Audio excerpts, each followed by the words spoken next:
Hey everybody, Captain Algebra here, and welcome to my January edition of Pickups. Sorry it's been so long since the video. I think it's been a couple weeks. Just super busy with the baby, getting back in the full swings of work, with school. Plus I play basketball one night a week, and then on other nights I actually do the scorebook for the girls' basketball games. So super busy right now. Haven't had a lot of time to even play video games, let alone make videos. So it'll be a crapshoot throughout the rest of the school year.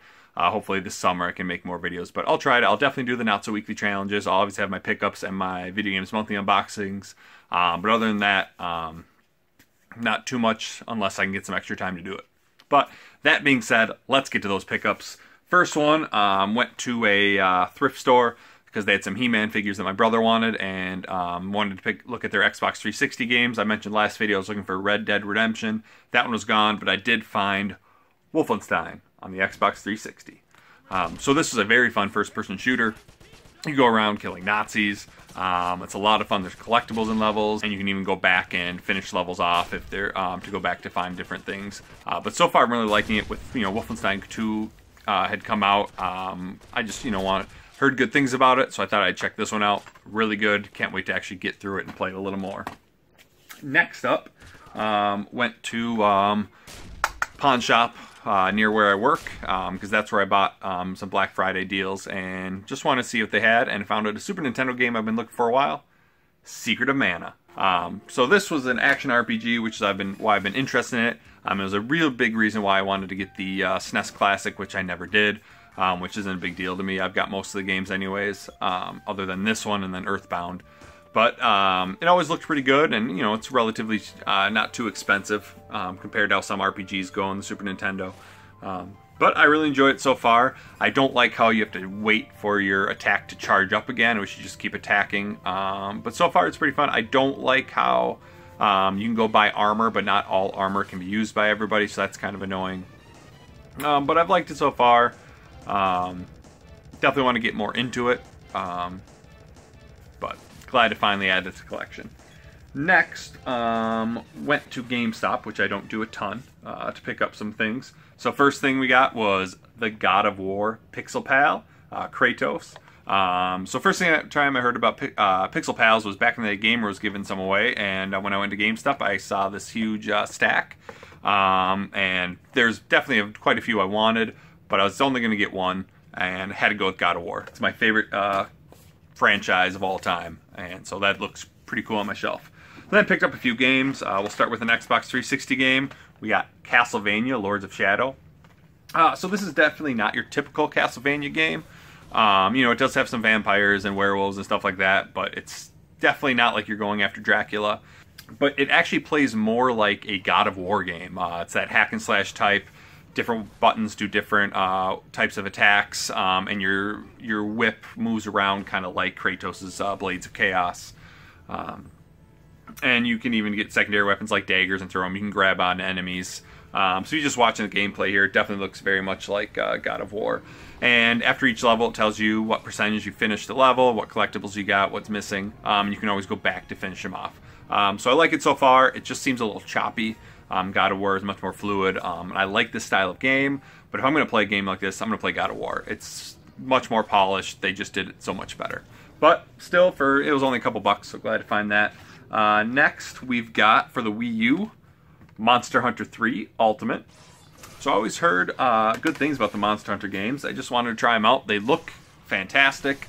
I've played about 2 hours of it so far. Just trying to get my bearings on it. So far, I'm not a huge fan. I don't like how you can't target onto enemies, especially when you're using those big weapons that are slow to attack with. If you swing and you miss, and then it just takes forever to get back into position to attack them. So that's kind of annoying. It'd be nice to target them.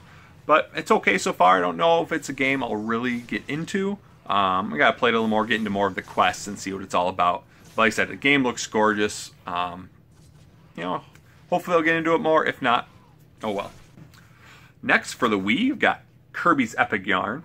So, always like Kirby games. I don't know if I've ever played a bad one, and this one was interesting. You're made of yard in this one, so it's really weird how you don't, you're so used to being able to float and inhale the enemies and get their powers. This time you've got like a piece of yarn that you can unravel them, or you can hold onto the button and you pick them up and you can throw them. You go through the levels collecting beads, And there's other collectibles you can get, and then some of the collectibles can go towards your apartment that you're living in, and you can decorate it.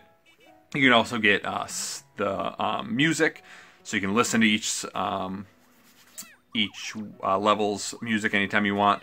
It's kind of cool. Sometimes you throw your whip at, or the yarn at a little tag, and it pulls down a treasure chest, and you get some treasure. Usually that's where you get your collectibles. Or there'll be another thing you can throw your yarn at, and you can swing around it. If you dash forward, you turn into a car. When you go underwater, you're like a submarine. And then there's other parts where you throw your yarn at something and it kind of collapses the stage or brings something down. It's kind of cool. Liking it so far. It seems not as fun as other Kirby games, but definitely interesting game, and I'm glad I got it. And then, so first time, I actually had to go to GameStop 3 times. First time, and when I got all of those, I actually also picked up Scribblenauts Unmasked for the Wii U. So I wanted to try that one out.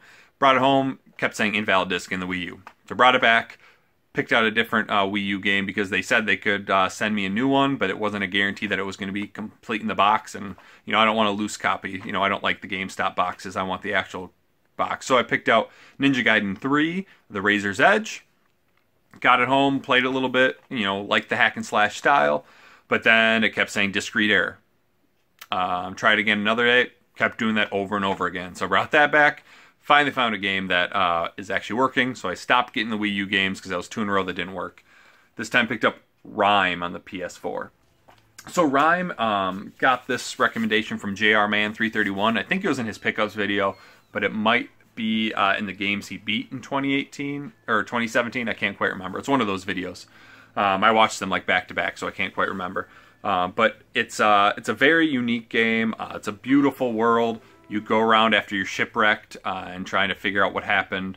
So it's very peaceful. The music is awesome. I heard it was a very short game, which is okay with me. Not every game has to be super long, especially with how busy I am right now. I don't have time to play, you know, tons of long games.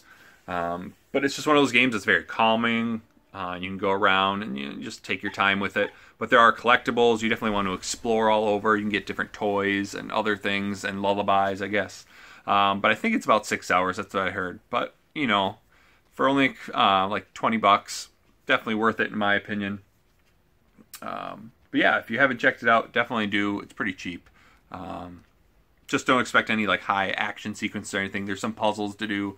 None of the puzzles seem very hard. Kind of repetitive at times, but still a fun game, especially if you like those calm, you know, relaxing games.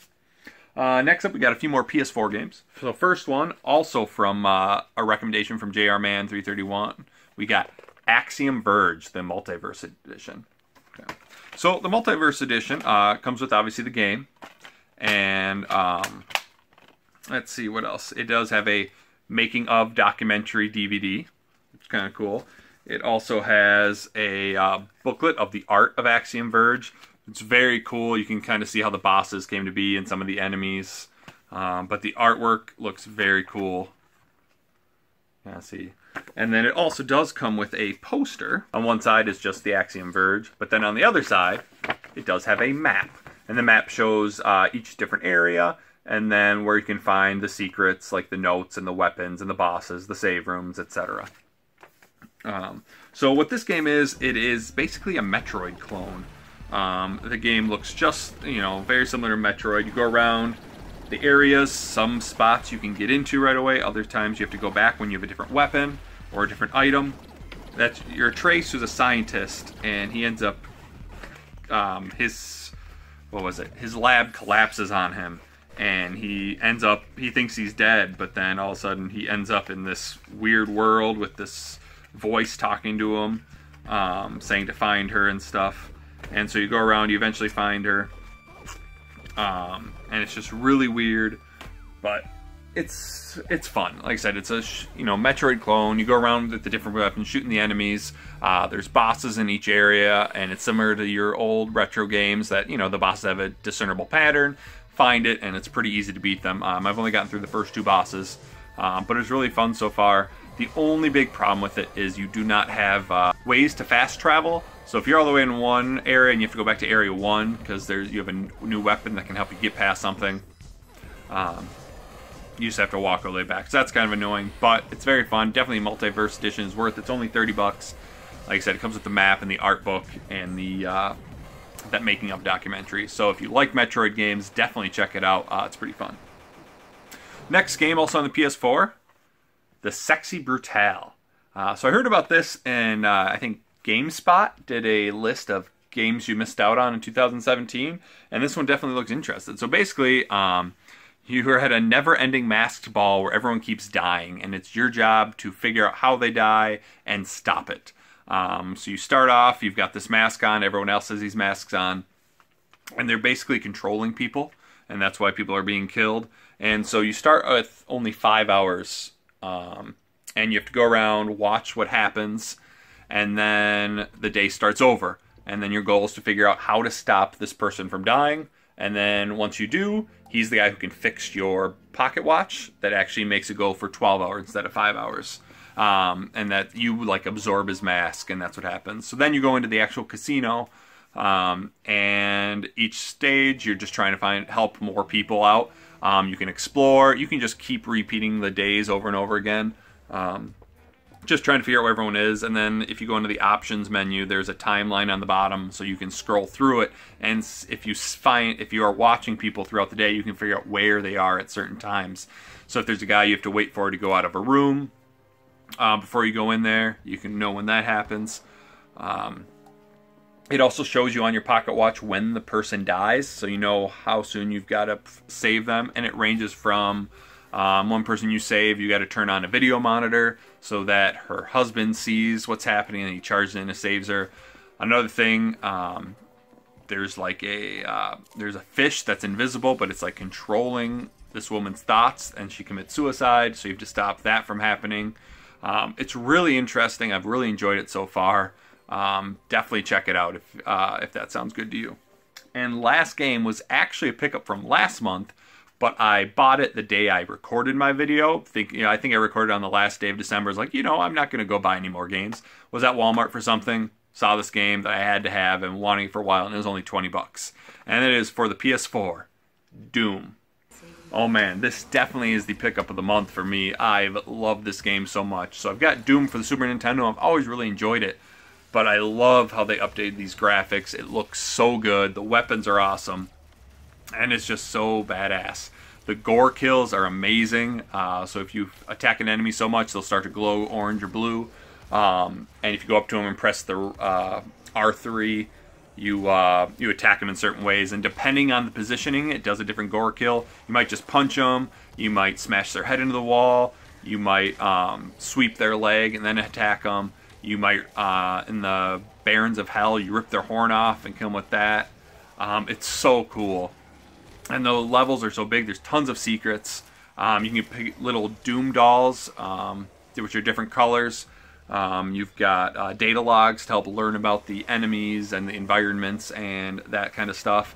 But my favorite secret is each level has a lever that you can pull, and when you pull it, it opens up a classic map. So from the original Doom, you can go into a little section. Sometimes there's enemies that you have to kill, and then some items, or other times there's just items. But it all looks just like it did back in, on the PC and the Super Nintendo. It's just it's really cool. And then you can actually, outside of the game, go through and play those levels again. So it's really cool. I highly recommend it. Like I said, it was only 20 bucks at Walmart when I found it at the end of the month of December. But I absolutely love it. I'm playing through it right now. Kind of slow going because I'm in the later levels, and those levels take a little bit longer. I'm trying to find all the secrets. And just like I said, I've been busy. So there you go. Those are my pickups for January of 2018. Not a lot of games, but I got a lot of good games. And most of these were brand new when I bought them, and so that makes them a little bit more expensive. So yeah, I hope you like it. Let me know what you think. And until next time, this is Captain Algebra, signing off.